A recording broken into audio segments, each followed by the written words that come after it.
जिनाकारी भी बड़ी तेजी से नौजवानों में आम हो रही है। और जिना क्यों आम हो रहा है, मैं बार बार अपनी तकरीरों में एक बात कहता हूं, आप अगर निकाह को आसान नहीं करेंगे जिना आसान हो जाएगा। निकाह को आसान कीजिए, लात मारिए जहेज की रस्म को, लात मारिए 200 बारातियों को खाना खिलाने की रस्म को।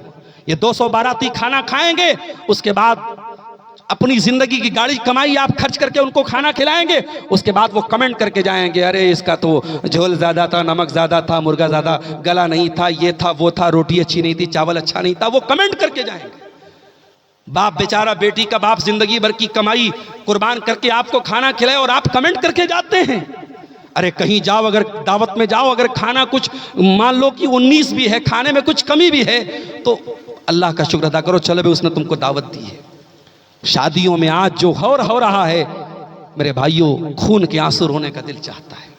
कोई जमीन बेच के शादी कर रहा है, कोई बैंक से लोन लेके शादी कर रहा है, कोई दूसरों से सूद पर कर्जे लेके शादी कर रहा है। मेरे नबी के दौर में शादी इतनी मुश्किल नहीं थी, और जब आपने शादी को इतना मुश्किल बना दिया तो आज हालात ये हैं कि आज शहरों में होटल मौजूद हैं और नकाब पहन के लड़की गैर मुस्लिम लड़के के साथ जाती है, होटल में ज़िना करके निकलती है। वीडियो डेली जो है उसको मिल रहा है। मेरे प्यारे साथी, क्या लिखा है सवाल औरतों की जानिब से? अरे भाई सवालात आने लगे।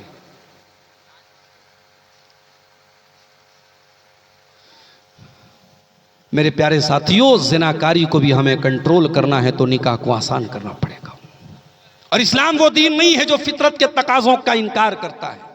अगर आप नौजवान हैं, आपको जब जवान हो जाए, लड़की जवान हो जाए, लड़का जवान हो जाए, शरीयत कहती है कि ठीक है, उसे एक जोड़े की ज़रूरत है, उसे एक लाइफ पार्टनर की ज़रूरत है, उसे एक जीवन का शरीके हयात की ज़रूरत है। इस्लाम कहता है या माशर शबाब, ए नौजवानों, तुम्हारी ताकत हो जाए शादी की, फलियतज़व्वज, तो निकाह कर लो, फ़इन्नहु अग़ज़्ज़ु लिलबसर, जब तुम निकाह करोगे तो तुम्हारी शर्मगाह की हिफाजत होगी, तुम्हारी आंखों की हिफाजत होगी। आप अब्दुल गफ्फार सलफ़ी साहब की, शेख जरजीत साहब की, शेख फजलुर रहमान के जितने भी उलमा हमारे सीमांचल में आ रहे हैं, आप उनकी तकरीरें सुनते चले जाएं। तकरीरें सुन करके आप अपनी हिफाजत नहीं कर पाएंगे जब तक आप इस्लाम के बता हुए इलाज को फॉलो नहीं करेंगे, इस्लाम पर अमल नहीं करेंगे। इसलिए मेरे प्यारे साथियों, अगर ज़िना को रोकना है तो निकाह को आसान करना पड़ेगा। एक आखिरी बात बयान करके फिर इन सवालों का जवाब देकर बात खत्म करता हूं। आज हमारे नौजवानों में पैसा कमाने का भी एक जुनून है। पैसा कमाओ मेरे साथियों, पैसा कमाना बुरा नहीं है, मगर पैसा कमाने की दौड़ में इतने अंधे मत बन जाओ कि हलाल और हराम भूल जाओ।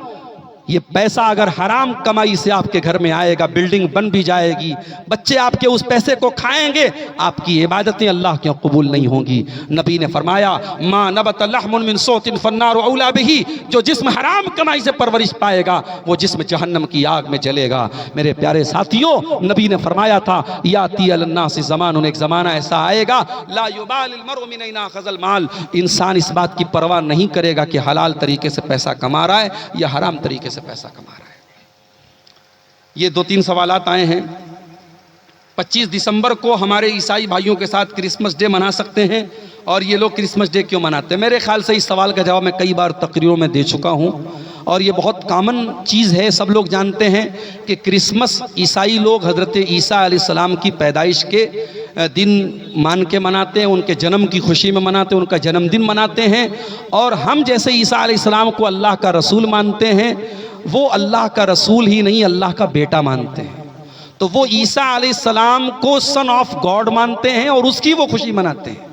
उनका यह मानना है कि अल्लाह ने अपने बेटे को जन्म दिया और बेटा सूली पे चढ़ गया, सारी मानवता के पापों को अपने सर पे लेके चला गया। इस पूरे कॉन्सेप्ट को हम अल्लाह ताला की तौहीन मानते हैं, ईसा अलैहिस्सलाम की तौहीन मानते हैं, और इसलिए क्रिसमस के सेलिब्रेशन में मुसलमान का शामिल होना उसके इस्लामी अकीदे के हिसाब से बिल्कुल गलत है, नाजायज़ है। उसकी मुबारकबाद देना, उसमें शामिल होना, या स्कूलों में हमारे बहुत सारे बच्चे जो है वो क्रिसमस ट्री बनाते हैं या सेलिब्रेट करते हैं, ये तमाम चीज़ें गलत हैं, इनसे हमें परहेज़ करना चाहिए।